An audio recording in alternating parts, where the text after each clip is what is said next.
ተረካቢ እንዳታጣ ጎን ለጎን ይሰራል የሚል ሙሉ ተስፋ ይዤ የተጀመሩ ጅምሮች እጅግ በጣም ጥሩ መሆናቸውን ለመናገር እወዳለሁ። ቀጥታ ወደ ጥያቄ መግባት እንድችል ክቡር ሚኒስተር መስሪያ ቤታችሁ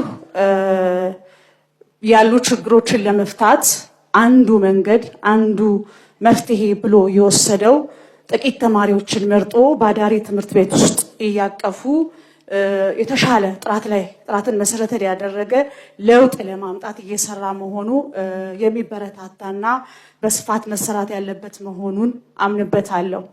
በሱም ልክ 13 የአዳሪ ትምህርት ቤቶችን ለመገንባት ወይም ለማስገንባት እንዳቀዳችሁና 8ቱ ይመስለኛል ዲዛይን የተጠናቀቀላቸው 5ቱ ደግሞ በቀጣይ የትምህርት ዘመን እንደሚመረቁ አንስተዋል። ክቡር ሚኒስትር፣ የሀላባ ህዝብ በተደጋጋሚ ለምርጫ ክልል በሚወረድበትም ሰዓት ክቡር ጠቅላይ ሚኒስትር ወደኛ አካባቢ በመጡበትም ሰዓት ሲያነሳ የነበረው ከቀድሞ ስርዓት የነበረ የመገፋት ስሜትና በይፋ በአደባባይ የተሰጠኝን እድል ተነጥቄያለሁ የሚል ስሜት ያለው ህዝብ ነበርና ዩኒቨርሲቲ ለሀላባም ግንባታ እንደሚደረግ ባለፈው ስርዓት ያለፈ ጉዳይ ነው። መሰረቱን እንድትይዙት ያህል ለማንሳት ነው። ዩኒቨርሲቲ በአደባባይ በይፋ ሀላባ ላይ እንደሚገነባ ከተያዙ አካላት ጋር በይፋ በሚዲያ ከተነገረ በኋላ ባልታወቀ ምክንያት የታጠፈ ወይም ያጣው እድል ስለሆነ በተደጋጋሚ እንደ ትልቅ ብሶት እንደ ትልቅ መገፋት የሚያየው ጉዳይ በመሆኑ በተደጋጋሚ የሚያነሳው ጥያቄ ነው። ይሄን ጥያቄ ደግሞ ክቡር ጠቅላይ ሚኒስትር በመጡ ሰዓት አንስቶ ክቡር ጠቅላይ ሚኒስትሩ ቃል በቃል አሁን ላይ ዩኒቨርሲቲዎቻችን ማምረት የሚገባቸውን ጥራት ያለው ብቁ ዜጋ እንዲያመርቱ ነው እንጂ የምንሰራው ምንም አይነት የዩኒቨርሲቲ ግንባታ አናደርግም ብለው ካደረግን ግን የሀላባ ህዝብን ታሳቢ በቅድሚያ እንደሚያደርጉ ቃል ገብቶ ማህበረሰቡን አረጋግጦ የመጡበት ሁኔታ አለ። ግን ያን በማጣታችን ሌላ እድሎች ወይም ከትምህርት ጋር ተያይዞ እናገኛለን ብሎ ተስፋ ያደርጋል የሀላባ ማህበረሰብ።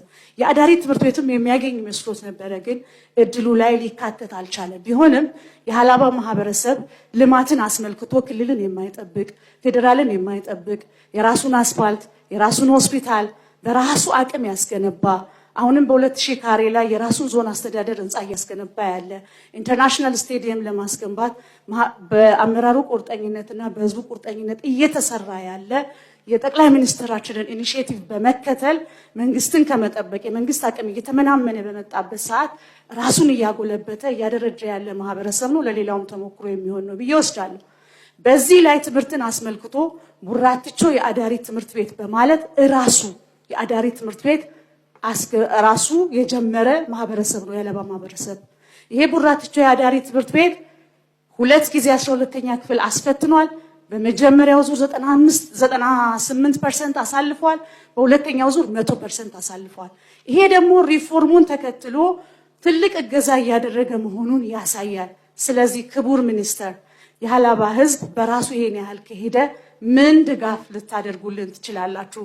እርግጠኛ ነኝ ይሄ ልብን ያሞቃል ብዬም ማስበው ነገር ነውና እገዛ ብታደርጉልን፣ በርቱ ተበራቱ ብትሉ ሌሎች አካባቢዎችም ከዚህ ተሞክሮ በመውሰድ መንግስትን ከመጠበቅ ይልቅ ራስ ሲያደርጉ እናንተ ደግሞ ይሄን ያህል ስቴፕ የተጓዘውን ምን ያህል ለመደገፍ ልትቀርቡልን ትችላላችሁ የሚለውንና ጥሪ ለማቅረብ ጭምር ነው። በባለፈው ዓመት በተደጋጋሚ ለመደወል ኮንታክት ለማድረግ ሞክሬያለሁ።